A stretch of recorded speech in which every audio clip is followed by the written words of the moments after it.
पाकिस्तानी आतंकवादी नहीं थे ऐसा बोलकर श्री चिदंबरम अगर पाकिस्तानी आतंकवादी नहीं थे तो पाकिस्तान पर हमला क्यों किया वो भी सवाल खड़ा कर रहे हैं। मान्यवर, आज पूरी दुनिया ने हमारे संसद सदस्य गए थे, स्वीकारा था कि हमला पाकिस्तान ने किया है, और इस देश का गृह मंत्री जो कांग्रेस पार्टी से आता है वो कहता है कि क्या सबूत है। अरे मुझसे मांगते मैं दे देता, टीवी से मांगते हैं, पूरी दुनिया के सामने उजागर करते हैं, शख्स सुबह खड़ा करते हैं। पाकिस्तान को बचाने का इनका ये षड्यंत्र आज 130 करोड़ लोग जान रहे हैं। बच नहीं पाओगे आप लोग, बच नहीं पाओगे। मान्यवर,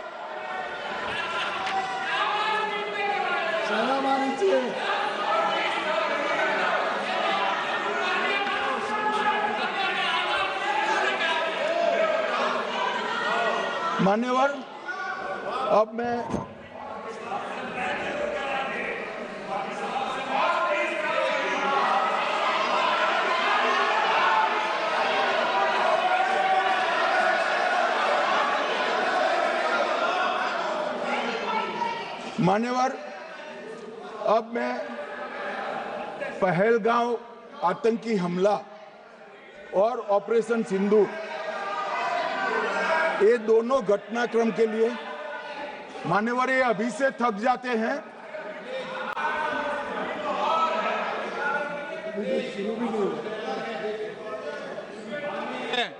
प्लीज बैठिए।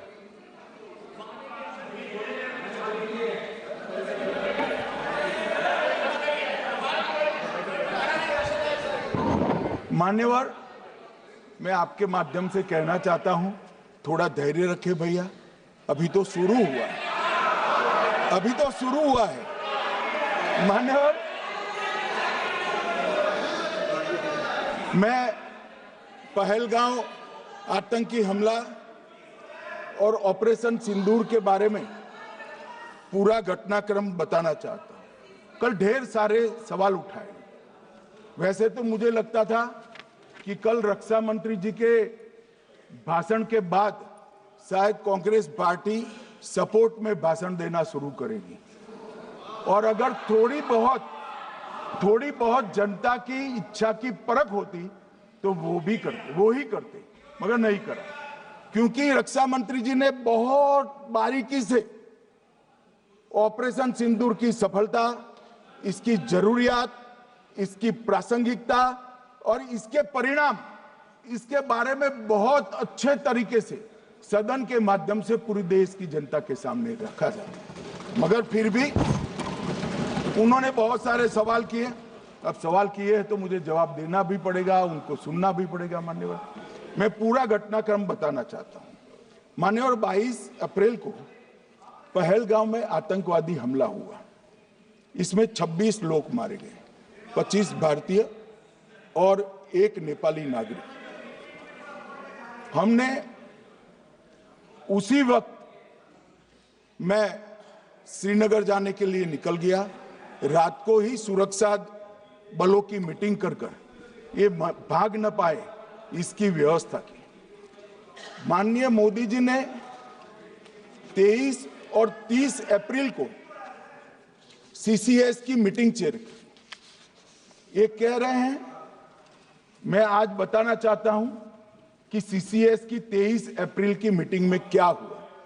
सबसे पहला कांग्रेस पार्टी का ब्लंडर था सिंधु जल संधि, इसको स्थगित करने का काम नरेंद्र मोदी जी ने किया। हमने अटारी के माध्यम से एकीकृत जांच चौकी जो चलती थी उसको बंद कर दिया।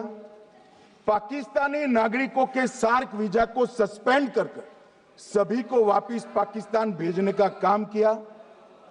पाकिस्तान स्थित उच्चायोग ने रक्षा, सैन्य, नौसेना के सलाहकारों को अवांछनीय व्यक्ति घोषित किया, संख्या को 55 से घटाकर 30 किया, और सीसीएस ने ये संकल्प लिया कि जहां पर भी ये आतंकवादी छुपे हैं उनको और उनकी ट्रेनिंग करने वाले अड्डों को सेना, पुलिस, सीआरपीएफ, बीएसएफ उचित जवाब देगी। मान्यवर, जिस तारीख को ये हुआ उसी दिन ये निर्णय हो चुका। मान्यवर, इसके बाद में कल गोगाई जी कहते थे मोदी जी 24 को पहलगाम जाने की जगह बिहार गए। सुनो यार। मान्यवर, मोदी जी जब ये पहलगाम घटना हुई यहां नहीं थे, विदेश में थे। आने के बाद तुरंत सीसीएस बैठक की और मोदी जी जिस दिन बिहार गए उस दिन पहलगाम में कुछ नहीं, कोई नहीं था, सिर्फ राहुल गांधी थे। सारे लोग चले गए थे, सारे लोग वहां से अपने अपने ठिकाने पर चले गए थे। मगर इन्होंने एक बात कही, उस पर मेरी आपत्ति है। मान्यवर, उन्होंने कहा 24 अप्रैल को चुनावी भाषण किया। मान्यवर, देश का नेतृत्व करने वाले देश के प्रधानमंत्री की फर्ज होती है कि देश की संप्रभुता पर, देश के नागरिकों पर अगर ऐसा जघन्य हमला होता है तो जनता की भावनाओं के अनुरूप जवाब देना चाहिए। मान्यवर, मैं आज आपकी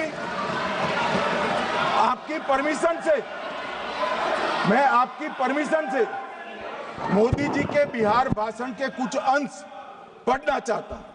कोट अनकोट है। 22 अप्रैल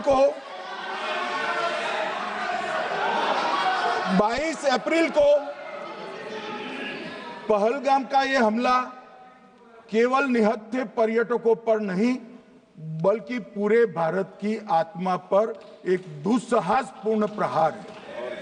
आतंकवाद के प्रति दृढ़ और कड़ा रुख, आतंकियों और इसके हमले की साजिश रखने वालों की कल्पना से भी बढ़कर उनको सजा दी जाए। मान्यवर, महत्वपूर्ण है आतंकियों और इसकी साजिश रचने वाले दोनों को। आतंकियों की बची खुची जमीन भी मिट्टी में मिलाने का समय आ गया है। 140 करोड़ भारतीय इस बात के लिए एकजुट है कि आतंक के आकाओं की कमर तोड़ दी जाएगी। भारत हरेक आतंकवादी और उनके समर्थकों की पहचान करेगा, उनका पता लगाएगा और उन्हें दंडित करेगा। आतंकवाद कभी भी भारत की आत्मा नहीं तोड़ पाएगा। न्याय सुनिश्चित करने का मैं हर संभव प्रयास करूंगा। अनकोट। अब इसमें किसी को चुनावी भाषण दिखाई पड़ता है तो उसकी समझ शक्ति पर बहुत सारे सवालिया निशान लग जाते हैं। ये चुनावी भाषण नहीं है। आतंकवाद के खिलाफ लड़ने का 140 करोड़ भारतीयों का प्रतिघोष है जो मोदी जी ने वहां दिया। इनको चुनावी भाषण दिखाई पड़ता है। जैसे चश्मे होते हैं ऐसी ही दृष्टि होती है। मान्यवर, इसके बाद 30 अप्रैल को मान्यवर 30 अप्रैल को सीसीएस की बैठक हुई। पहले 23 को हुई थी। उसमें सशस्त्र बलों को पूर्ण ऑपरेशन की फ्रीडम दे दी गई। प्रधानमंत्री मोदी जी ने सीसीएस की उपस्थिति में रक्षा मंत्री, एनएसए और सेनाओं के प्रमुख के साथ बैठकर पूर्ण ऑपरेशनल फ्रीडम देने का काम किया और इसके बाद ये ऑपरेशन सिंदूर हुआ।